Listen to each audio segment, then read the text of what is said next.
araw daw na pumunta si Daniel Padilla sa dressing room ni Catherine, may dala-dala pa daw itong bulaklak. Okay, bouquet of flowers. And then mga chika, nung glam team ni Catherine na kasama niya doon sa dressing room niya ay lumabas daw. Pero mga chika, mayroon akong isang nabasang post na may posibilidad daw na si Daniel Padilla ay nanliligaw ulit kay Catherine Bernardo. So ayan mga kachika yung pinagkakaguluhan ngayon ng both Katden and Katniel fans.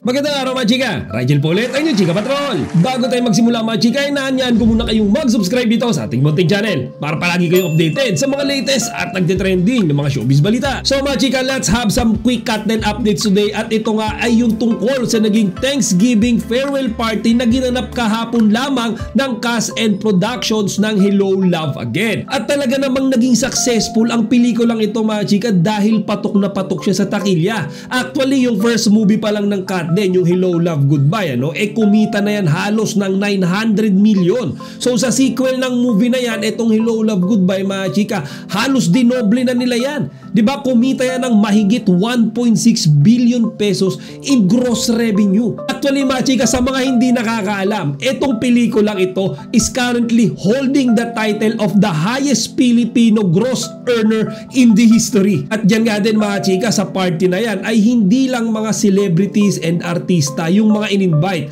pero nandyan din mga chika yung mga big bosses ng Kapamilya at Kapuso Network. At isa pa mga chika, yung pinaka hindi ko ine-expect na pupunta dyan ay yung first lady natin na si Lisa Marcos mga kachika. And upon seeing the videos and pictures mga chika, makikita natin na ang atin palang first lady ay isa ring avid na Katden fans. Kaya naman mukhang lahat talaga sila doon mga chika sa event ay masaya, nag-enjoy, and of course they are very grateful sa suporta na ibinigay ng mga Katden fans. Pero mga chika, kung mayroong mga happy moments, meron din masasabi natin na nakakalungkot. Kasi mayroong isang part doon mga chika kung saan in-interview sina Catherine at si Alden Richards. At dito nga mga chika, bukod sa pagpapasalamat nilang dalawa, officially na silang nag-sign off bilang si Ethan tsaka si Joy. Tapos na tayo. So, ano na tayo? Joy and Ethan. Okay, signing off. Namiss na ba ang isa't isa? Definitely. I mean, Can you just say that? Joy and Ethan signing off. and this has been Ethan Del Rosario. This has been Joy Marie Fabregas, officially signing off.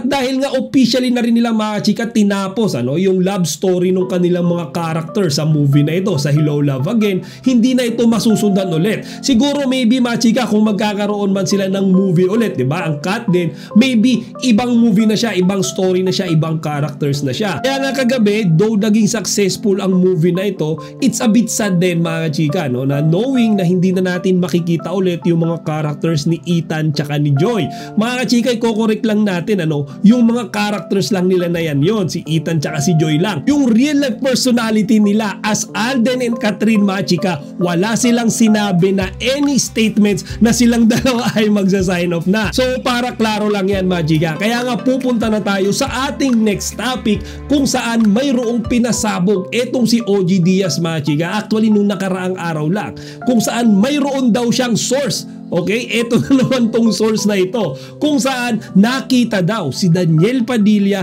na pumasok sa dressing room ni Catherine Bernardo noong gabi ng ABS-CBN Christmas Special. So as per OG nga mga chika, mayroon lang nagkwento or nag-share sa kanya nito. Hindi siya mga chika yung actual na nakakita. And ayon nga rin sa kanya mga chika, ay nung araw daw na pumunta si Daniel Padilla sa dressing room ni Catherine, may dala-dala pa daw itong bulaklak. Okay, bouquet of flowers. And then mga chika, nung glam team ni Catherine na kasama niya doon sa dressing room niya ay lumabas daw. Kung bagay, binigyan nila ng privacy ang Katniel para makapag-usap ng masinsinan. Dagdag pa nga ni OG mga chika, mukhang tinimingan daw talaga na pumunta doon si Daniel nung wala daw si Mami Min. So mukhang planado ito mga chika, and I think para sa akin lang to, mukhang mayroon ng sinabihan si Daniel doon sa glam team ni Catherine Parang alam nyo yun, pupunta ako dyan mamaya, please make sure na walang mga aabala kapag nag-uusap kami, something like that mga chika, kasi mukhang planado Ngayon walang sinabi si OG ng any information kung ano ba yung pinag-usapan ng dalawa. Pero mga chika, mayroon akong isang nabasang post na may posibilidad daw na si Daniel Padilla ay nanliligaw ulit kay Catherine Bernardo. So, ayan mga kachika yung pinagkakaguluhan ngayon ng both Katden and Katniel fans. Kasi maraming mga fans yung sumusuporta sa Katden. And then mayroon pa ring mga fans na positive, optimistic pa rin sila na magkakabalikan ang Katniel. Kung totoo man na itong si Daniel Padilla ay tinatry ulit i-win back yung puso ni Catherine, machika, feeling ko maraming mga Catherine fans yung hindi matutuwa dito. Kasi base sa mga nababasa ko machika, halos lahat sila ay against na balikan ni Catherine si Daniel. Ngayon kilala natin si Catherine, napakabait niyang babae, very humble, di ba? Nagpapatawad siya. Pero machika, di ba kinlaro niya sa dati niya interview, nagpapatawad siya or alam mo yun, she forgives but it doesn't mean that I'll give you a second chance. Magkaiba kasi yun mga chike.